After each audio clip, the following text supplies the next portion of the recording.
A defensible moat is what you want if you're a Lannister, Stark, or Targaryen. It's also exactly what you want when looking for successful companies to invest. So, how can a Game of Thrones reference change your investing future? And what is a business moat? And if they're so great to have, how do you get one? I'm Ian Goldie. This is Finance in 5. Stay tuned for a who, how, what, and where of financial moats.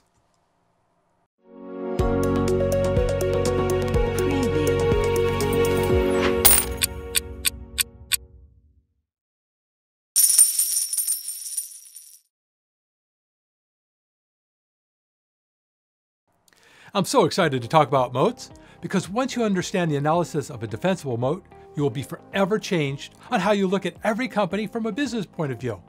I know it's a big statement, but I'm backed by people that agree, like Warren Buffett, who looks for wide moats, or Peter Lynch, who famously said he looks for companies where a monkey could run it in any economy and still make money.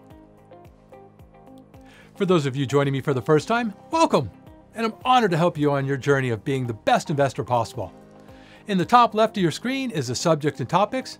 On your right, bullet points fly out, and an occasional text box or graphic might pop up. And at the very end is a summary page that looks a little bit like this. This video was designed for you to learn and absorb at your own rate. Go back and reference at your own convenience. The next part of this video is 5 minutes or less. I'm going to give a brief overview on the subject of financial moats. For those wanting more detailed knowledge, you can hang around for our extended version with added nuggets of goodness. So, let's start the clock on this episode of Finance in 5, Moats. I use the Game of Thrones reference because we live in a modern day world, and most people have never seen a real moat, which is the barrier between life and death for an ancient world. The moat is a round circle filled with water surrounding a structure. Okay, it's surrounding a castle. A drawbridge is raised or lowered to allow access. Raise the bridge and your moat becomes strong and defensible, hard for enemies to kill you. There's probably another YouTuber out there has a lifelike version of a moat for a front yard, so I'm not going to explain moat engineering, but I am going to correlate moats with economics and business. Weak moats eventually get cracked and meet their fate from their enemies. Strong ones survive. In the day of moats, there wasn't an Amazon or a Lowe's. You had to find a moat specialist engineer with experience or brains, both of short supply when needed most. Then you have to build, and moats ain't cheap, which is why it's hard to easily duplicate. If they were cheap and easy, everybody would have one. Being a king, earl, knight, grand poobah, whatever in history meant you wanted to keep whatever you had accumulated, or been granted, or stolen, or purchased. Whatever form of accumulation, if you had power, you wanted to keep it from those who would kill to take yours. Quite literally. Life and limb were predicated on supplies, which we covered in another video, supply and demand, and the defensibility of this moat. So, a strong moat was imperative. Simple pitch to those working your land. You give me all of what you earn, and I'm going to let you live. That's a very compelling choice for serfs and other villagers. Get killed by the invaders or pay the tax and live. The vast majority chose the tax. Now, let's substitute enemies for business competition. Austin Powers movie reference, a moat filled with sharks with freaking laser beams. I don't want to take their copyright, otherwise I can't use this video. In business, I want to talk about 3 types of moats and how you could identify and benefit. Now, I am simplifying as much as possible because each subtopic can be structured as a single college course in finance and economics. Economic moat, consumer moat, and political moat. Examples of each, and in the extended version, more examples with added details to narrow subtopics. An economic moat might be a cost advantage. For example, Walmart does not invent what's sold in their stores, but they do specialize in the different methods of getting the consumers what they want at a greater price and convenience. The moat for Walmart is their distribution system and buying power with manufacturers. The result is that local stores can never compete with price against Walmart. Just 20 years ago, Walmart looked unstoppable with their economic moat and pricing power until this new challenger, named Amazon, breached through their front wall. In the extended version of this video, I talk about how the US government helped Amazon survive and thrive and was pivotal in their success and cost advantage of no sales tax collected. A consumer moat is often a brand. Take Disney, for example. They started out as a studio, then an amusement park, and today they're a global leader in every form of media. Anybody can open an amusement park anywhere in the world, but Disney has Mickey, Donald, Star Wars, Pixar, and other brand characters that make their consumer moat quite strong. Nike is similar in their brand loyalty, and then Under Armour made the first real piercing in their armor. I mean, moat. See what I did there? Went back to medieval reference. Anyway, the consumer moat for Nike is still very strong. And along with Gucci, Netflix, Apple, many other people with great brands. That brand moat, though, can be easily cracked if a company puts too many eggs in one basket. Subway sandwich bet on the spokesperson Jared. He lost weight, and Subway lost clients when their star spokesperson ended up in jail on some serious charges. The Subway brand, once was strong, was now weak. Other competitors attacked based on strength for their price, convenience, and health, good quality food. And then they gained market share, Subway lost. Subway's moat was not as strong as it was because it's tied too much to a single person. Political moat. This can vary greatly, but here are a few examples. The solar panel industry started in the 1970s and got big in the 80s. But if government subsidies via tax credits didn't exist, neither would have this burgeoning industry on phase one. The industry would have shut down. Tesla might never have succeeded if each car purchase didn't come with thousands of dollars worth of tax credits. You could be the biggest soybean farmer in America, and if a government tariff war occurs, your crops will not have the same market size and you will lose money. Another example, banking and healthcare are constantly in the news for political upheaval, which means you can wake up one day with a new law and your entire industry is in disarray. If you're investing in a single stock or sector using ETFs, think about the businesses you're buying. Because in my videos for stock valuation or stocks explained, I convey that shareholders are business co-owners. And if you're thinking as a co-owner before you invest, and ask yourself, does this company have a product or service that's easily defendable, or is their moat weak? It can be easily duplicated or breached. The modern world moves and expands at lightning speed compared to generations before. Today we have electric cars, and just a few decades ago, horses were the mode of transportation. The milkman at one time delivered fresh milk to your front door, and TVs had no remote controls. You can't know the future, but you can see the horizon. Stay tuned for my extended version of Moats as I talk about how to identify moats and potential new industries so you can financially benefit from such insight. But before you continue, do one thing right now. Please help us make more videos. Just tap the like button. It's 100% free. Hey, while you're in the same neighborhood, let your mouse smash the subscribe and notify button and use the comment section to tell us what you like or what we can do to improve. My name's Ian Goldie. This has been Finance in 5, Intro to Financial Moats. Awesome. So glad to have you back, as I really think the subjects of how to identify financial moats is critical to becoming a successful investor. We're going to jump into some individual components found in a moat, and this knowledge will help you identify opportunities to make money and might even help you identify potentially bad investments, which should be avoided. Now here's the categories, and I'm going to discuss each one with a business example. Ready? Patents, brand loyalty, scale and logistics, regulations, first mover, new industry, duplicatable, natural resources, and a stable government. If you're strapped in, let's dive into the details, starting with patents. The average person thinks a patent protects you as a business owner, and that is far from the truth in real life. In the real world, it can easily cost you 6 or 7 figures just to defend a patent that's already been granted to you. I know. I have several patents, and I've reviewed every filing and paid for every application fee, lawyer, and maintenance fee. Once granted a patent, you must defend your patent if someone challenges it. That's right. Just because you jumped through every hoop and paid every fee to be granted a patent does not mean anything if another company wants to copy you. I've personally watched a company exactly copy another company's product, and when challenged, simply replied, "So sue me." The thief's attitude, "Thanks for proving there's a market out there for this product or service and doing all the research and hard work, and now I'm going to steal, challenge your patent." It costs multiple times more money to defend a patent than it does to be granted a patent. The process takes years, and even if you win, good luck trying to collect money from the thief, as they have many tricks up their sleeve to never pay. Here's your pro tip for businesses who use patents as their moats. If the company is a drug manufacturer, your moat is probably good for around 10 to 12 years. Why? Don't patents protect you for 17 years? Well, it's because you lose years while you're developing the product. It's difficult to launch the product the same day you get your patents granted. The minute you file a patent, competitors can see what you're up to. So secrecy is a big part of the process of when to file. Drug companies that go off patent are subject to generic competition. But one big caveat is the drug companies that make these highly complex formulas like Amgen.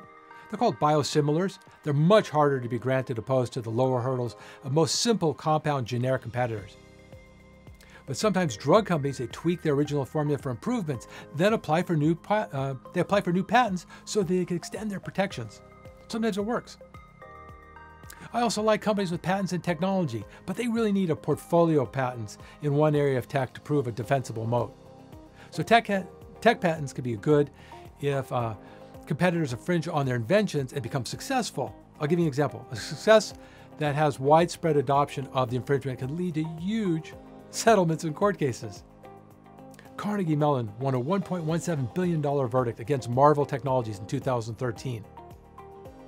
In general, you never want a business salvation to be court, judges, lawyers, and expensive uncertainty. But best to have a business strong in the court of public opinion and loyalty. That's the better moat. Pro tip: patents are excellent to have and should be utilized when appropriate, but rarely provide the moat protection many investors believe they possess. What does customer loyalty look like and how to identify? Easy. Just look around where you live or work and items or services you use or consume each day. Remember the deserted island question, what can't you live without? Well, as you think about this, you're quickly going to identify in your personal life brand and customer loyalty. And what does brand loyalty look like in a moat? Well, I mentioned Disney in the intro. They have many moats with certain nuances. So here in Southern California where I live, the first Disneyland was created, and several years later, not too far away from Disneyland, is Knott's Berry Farm. A few hours from each is Six Flags Magic Mountain, Legoland, and SeaWorld. The Disney moat was not the amusement park concept or the rides, but the combination of the characters of Disney and how they interacted with the guests, along with an incredible discipline to provide a positive guest experience. The CEO of Disney, Roger Iger, he commented during the Pixar takeover that it was an easy decision for him and his executive team because most of the park visitors already identified with the newest and best attractions with the Pixar characters. Apple has become synonymous with brand loyalty. This has become the basis and foundation for their moat. Now, they have scale and so much more than simple brand loyalty, but people forget Apple was once on the verge of bankruptcy. They had to be rescued by Microsoft. This is another video for another day, so hit the notify button and we'll let you know when this video is ready. Apple had a 3% market share versus Microsoft with 96% and 1% for the others. Those 3% though were fiercely loyal and mostly they're comprised of these artistic crowd that did not want any hassles from their tech and appreciated the simplicity and ease of using an Apple computer. They were willing to pay a premium for this experience and they remained loyal. Many people believe the catapult for Apple into the stratosphere of business that helped make them the most valuable company on earth was the iPhone. Well, that's not entirely true. To be more specific, it was the ecosystem of the iPhone combined with their desktop products. At the time, there was also Ericsson, Motorola, and Nokia. So how did these multinational billion-dollar companies have their moat destroyed by a startup that was in the computer space? In the Apple ecosystem, you can interact with FaceTime or messaging or whatever better way of doing something Apple's figured out. People not only paid a premium for the phone, but waited online to purchase a new model. Nobody ever waited online to buy phones from their competitors. But beware brand loyalties based on fads and short-term trends. Typically, they're not sustainable for the long-term needed to make for a profitable long-term investment. I'm a weird dude. How can you tell? Because I get excited about talking about logistics. Yes, the act of getting items or services to where they're needed by the end user is terribly exciting to me. And I talked about this subject in one of my videos for valuations. I personally think every single business outcome is decided by logistics. Same for winners and losers in war. Do you really think Amazon is successful because of their migration from a bookseller? Or is it because they are dominant in getting items people want in a fast, affordable method with multiple choices? Amazon and the genius of Jeff Bezos is a full course class in business. Walmart had dominated where their huge stores, warehouses, delivery, trailers, and purchasing power. Amazon used the infrastructure of UPS, FedEx, and the United States Post Service to help them logistically deliver their items. In the ultimate evolution of this cycle is Amazon's dedication to client experience with the speed of delivery and low cost has led them to create their own truck delivery, airline, and regional warehouses. Even Amazon's backend for computer services turned into a logistical machine, and now Amazon Web Services contributes a huge portion to Amazon's profitability. Often, they make money moving on the logistics of Amazon Web Services or AWS than they do selling all the widgets found in the smiling cardboard boxes. And consumers will almost always choose the lowest cost price of anything when items are identical. Amazon had a huge benefit over all the retail competitors, and that benefit was taxes. Amazon took advantage of a moat courtesy of the US government and their ignorance of the digital transformation. For years and years, Amazon and online competitors were able to sell their products tax-free because of laws allowing companies the shelter if they had no physical stores in the states in which they operated. Well, technically not tax-free. That's incorrect. See, a law going back decades when buying from a paper catalog and 1-800 number, this law said if you didn't own a retail store, then you didn't have to collect sales tax in the state where the item was delivered. So, a loophole about 1,000 miles wide gave Amazon a political moat. Every retailer complained, saying they were simply showcasing an Amazon sale when consumers visited their retail locations and used their salesperson's time asking questions. Let me see, delivered to my house and I save 5, 6, 8, 10% tax? Easy decisions. And next thing you know, Amazon is selling big screen TVs, computers, refrigerators. Bottom line is if you're a consumer and are thinking about buying a TV, a computer, appliance, or anything of high value, you can instantly save the sales tax from the state by buying from Amazon and not your local retailer. The law stated individuals must voluntarily account for all online purchases and pay taxes, but you know, things got dropped at the docks. States collected less taxes from consumers, less tax business income, less retail property tax as businesses closed because retail shop sales decreased, while labor and other input costs increased. For another example of political moats and how an industry can be quickly affected by regulation and change, I'm going to turn over to my partner Adam Myers, back in the studio. Adam. Thanks, Ian. One of my moat destruction stories to share is an unfortunate tale attributed to New York taxicab drivers and their medallion stamps. I think what has happened to that industry is completely unfair. For decades, New York has maintained laws that you can't operate a taxi without a medallion stamp. These stamps sold for up to $1 million each. Then came Uber and Lyft, and instead of the government protecting this moat, they did nothing. For years, the government regulated the growth of this industry by restricting supply and demand and imposing rules that were rigorously enforced. Before Uber and Lyft, you had gypsy cabbies in New York. That wasn't safe and is not what you wanted. Uber and Lyft were needed and are convenient. The problem is another industry got destroyed because the government did not protect their moat. This is a perfect example of moat destruction via government ineptness. In the blink of an eye, the damage is done, and now that can't be undone. Consumers can't be told they can't use Uber or Lyft. The way I see it is the New York government allowed competition to come in and crush the moat that was well established and protected by laws. The byproduct is better service for the consumer and ease of getting transportation. But the streets are packed, traffic is delayed, and taxicab drivers are committing suicide because they can't make their payments on their medallion stamps, on those loans, or even feed their family.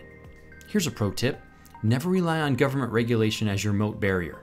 They are highly unreliable, illogical, and often implement rules and laws created by people with no business sense. In my humble opinion, a tax can be created from Lyft and Uber and figure out a compensation formula for medallion stamp owners.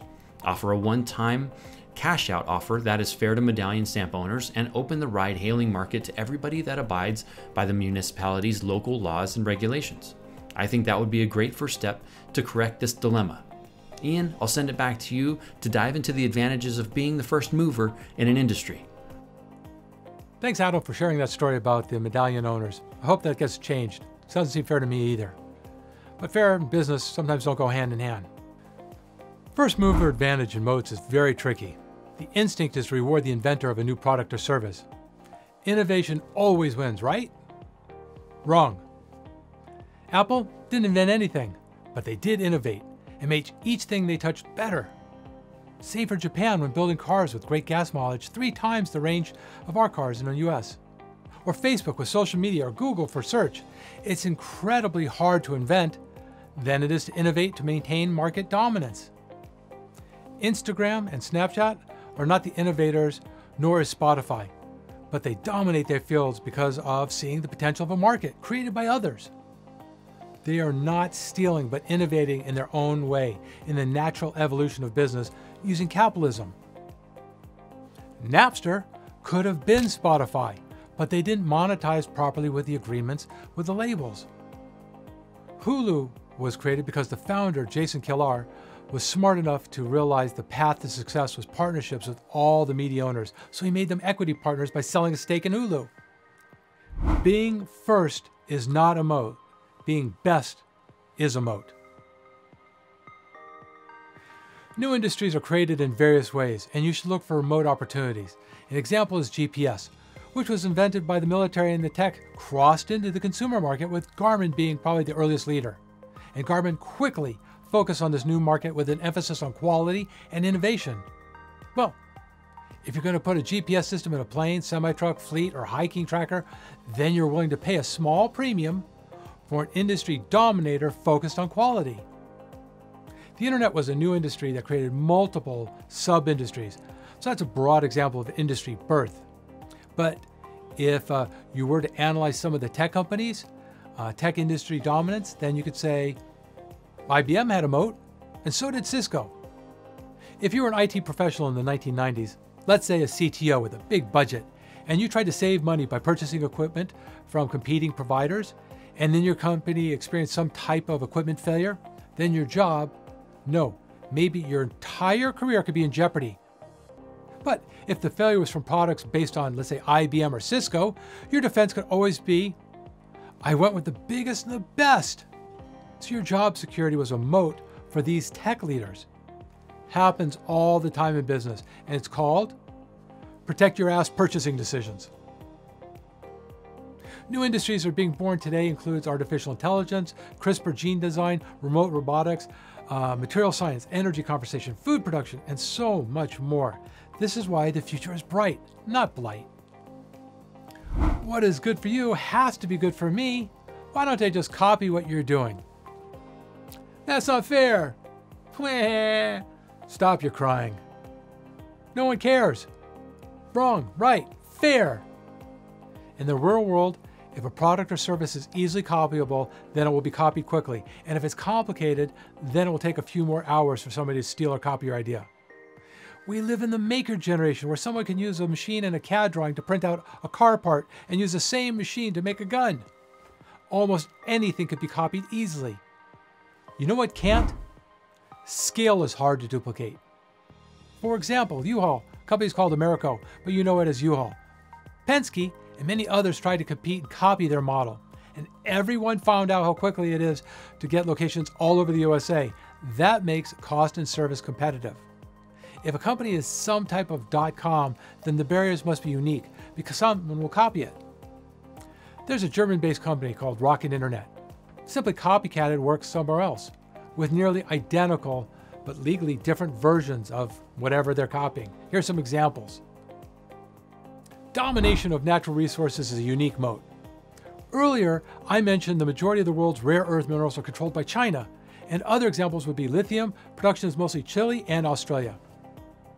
I also mentioned earlier Japan makes efficient cars, but they have little to no natural resources to make those cars, as they rely almost 100% on importing all the raw materials. Another unique moat example is some foods.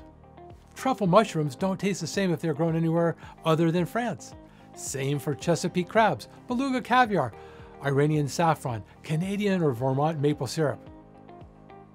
I will have other videos that talk about the global importance of natural resources, but this video is about you becoming the best investor possible. And my pro tip is to be careful investing in themes based on natural resources. If you find a theme you like and believe in, then my advice is to learn all you can and try to bet big, as long as you can afford the losses if your idea doesn't prove successful. I'll give you an example. The petroleum economy gave you incredible returns for almost 7 years until just recently. Now, I consider this an example of a natural resource for moat theme investing. Today, it might be lithium, rare earth minerals, or some type of other natural resource for investing. The theme, clean water, clean energy. If you like this theme, you might buy some ETFs based on water energy. And I'm not paid by some of these sponsors, these are just examples. Do your own research before buying or selling anything. Watch my other videos and learn. Or maybe look at the top holdings of each ETF and pick the ones you identify with for some type of theme story.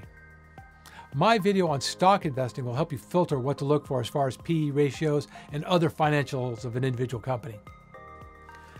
The final mode I want to discuss is a stable government. And why did I choose this topic for last? Well, because the business you have doesn't matter if one morning men wearing suits with shiny medals and guns take over your company and country. They do not have to take over the country to be inept or corrupt. You know, typical stuff. When you want to own the biggest, most profitable oil company in Brazil. Some do, or did, and might once again. My point, the dominance of one company in an oil-rich nation is a slam dunk decision for making money. But that falls apart very quickly if all their problems translates into real-world economic losses. They can't sustain the economic machine when oil is worth a low per barrel price. I'm not picking on Brazil, as they are beautiful people with rich culture, and other countries are having the same problems with economic and political stability, including Mexico, Russia, Canada, all because of petroleum. Another example of a government moat is licensing rights and auctions for wireless spectrum for cell phones and data services. India sued Vodafone for a $2 billion tax claim based on some dispute. And details don't matter for this example of government moats. The lesson is the government has the power, and relying on the saving grace of justice and fairness is not something a person with a weak stomach should invest in. Now, ultimately Vodafone won because India joined the International Arbitration Tribunal and accepted their ruling. However, there's still potential for India to protest, so entire business's profitability can be potentially wiped out from a government action. What would happen to your company moat if the government changed the way they did something? Apple hasn't been paying corporate taxes in a similar manner to other USA companies pay. And that's because they offshore in Ireland and then subsidize in the Bahamas. The European Union in September 2020 said Apple should pay back taxes for about $15 billion. Look, this is really a large sum of money, but it's not going to break Apple's bank account or cause them to change their ways. So, be wary of businesses where large parts of their moat are defined by government in which they are based or the governments in which they do business. A sudden tax or tariff could wipe out a business in weeks. Watch the Godfather movie when Michael Corleone quickly discovers Cuba isn't theirs anymore because their guy, they just left the party. Moats are such a critical part of identifying ways to be a great investor. I hope you enjoyed this video and lesson as much as I did sharing it with you. It's such an amazing honor to help someone turn their dreams into goals. So, please help us make more videos just like this and hit the like and subscribe button. Use the comment section to tell me how I can improve or what you think we're doing right. Did I mention my two dogs, Benzie and Mozzie, rely 100% on the love generated from positive likes? Check out my other videos. Share with friends that you also want to see become financially successful. I'm Ian Goldie. This is Finance in 5, extended edition of Financial Moats. Here is a summary of what was learned today.